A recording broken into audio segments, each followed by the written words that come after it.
So I recently took a class that taught a marketing strategy called the Golden Circle. And essentially it looks at the what's, the how's, and why's of an organization or a company. And it basically looks like this.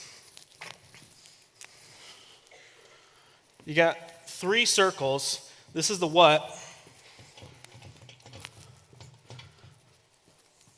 This is how. And the little guy in the middle, this is why. And in the business world, the what is what do we do? What do we sell? The how is how do we do it? How do we sell it? And the why is why do we do what we do? And businesses that do marketing well, they focus on the why. People who market well, they focus on the why. If you see any Apple commercial or any Apple keynotes, you'll understand that. They look into the why of a product.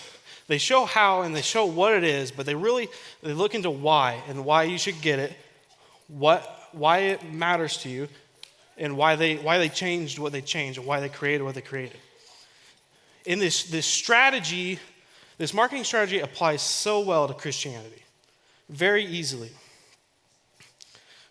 So in Christianity, the what is theology, and that is essentially it's what you believe is what theology is. I don't even know how to spell theology.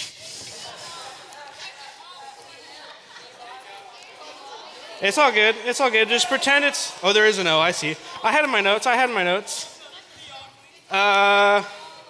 Okay, so what's theology? What do you believe? That's theology. What do you believe? How is, I would say, Christian practices. Christian practices. So like I go to church. I read my Bible. I pray. I take communion. Christian practices. I'm in community with others. Why? I'm just going to put a question mark. Why is what we call apologetics? And the why for Christians is what I would say is the hardest of them all. You know, a lot of Christians, they understand what. That's theology, remember. That's Jesus died on the cross. I believe that. Jesus rose again. I believe that's what you believe. How is Christian practices, come to church in community with other. Why is a little bit difficult. Why do you believe what you believe? That's Christians have a harder time to understand. So tonight, I'm looking into why for the resurrection of Christ. Why should I believe that is true? And I want to give you evidence for that so that you can be confident in the resurrection of Christ. And so that not just to see it as a story, but to see it as logical and as fact. So the first thing I want to look at are the facts that New Testament historians all agree on. And the first one is that they all agree that Jesus was a real person, a factual person, and that he existed around 33 AD, and nobody's debating whether or not he did not exist. Everybody believes, all historians believe he existed. Second, historians all believe Jesus was crucified on a cross as a criminal by the Roman government, and then buried in a tomb in Jerusalem. And then, according to William Lane Craig in his book On Guard, historians also agree that our New Testament is 97% accurate to the original writings.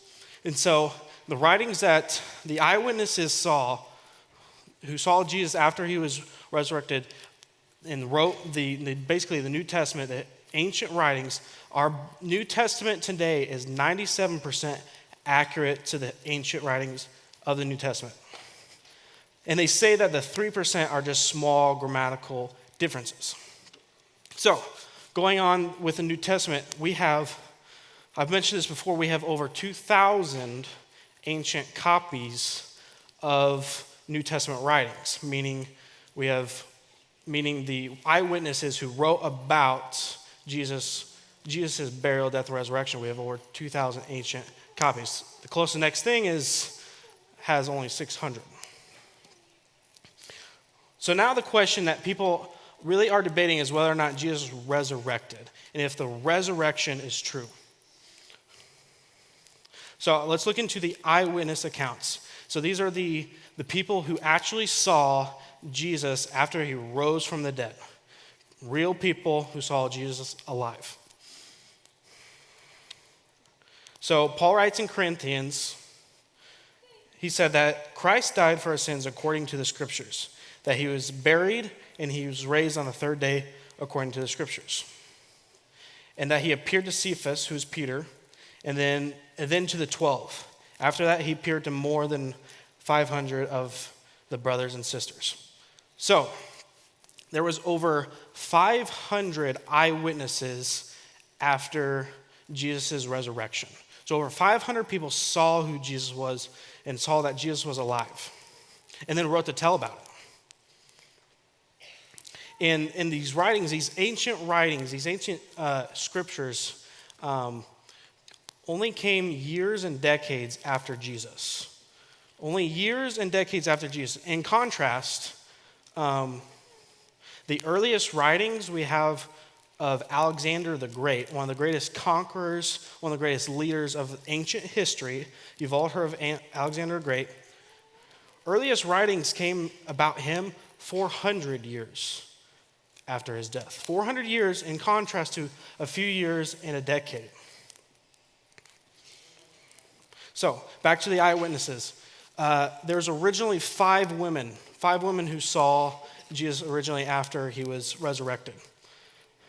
And in this day and age, so if my point being here with these women is that if somebody were to fake this story, if they were to fake Jesus' story on the cross, if they were to fake everything, women in this day and age in the ancient world were not respected, essentially.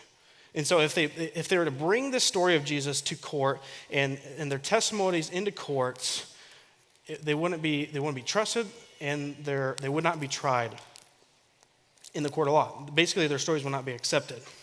And so if somebody was faking this message to write just a story, they would have written in men into the text, because if men were the first ones to see Jesus, it would be a way more believable story. But that's not how it transpired. That's not how it happened. Women were the first to see, and that's how the gospel writers wrote the message of Matthew, Mark, Luke, and John. So lastly, before we watch a video and Sykes comes out here, I want to talk about the only argument that our secular world has thrown at us against the resurrection. The only argument is that they say, scholars and scientists, they say that all the 500 eyewitness accounts were hallucinating the same hallucination at the same time. And that's their best argument against Jesus on the cross and Jesus rising from the dead. That's their best argument. I don't know about you, but that's not logical. That's not logical. Jesus even said, he said, in the beginning was the Word, and the Word was with God, and the Word was God. And this Greek word for word is called logos. It's the same word where we get our word logic. In the beginning was logic. God was logic. Logic was with God. The story of Jesus' resurrection is logical. And I've just given you evidence for that. So now you can have confidence in that evidence, and that confidence is going to drive your faith. And Sykes is going to come out here in a little bit, and we're going to watch a video real quick. And Sykes is going to talk about, so now what? And he's going to ask the question, why does this matter to us today?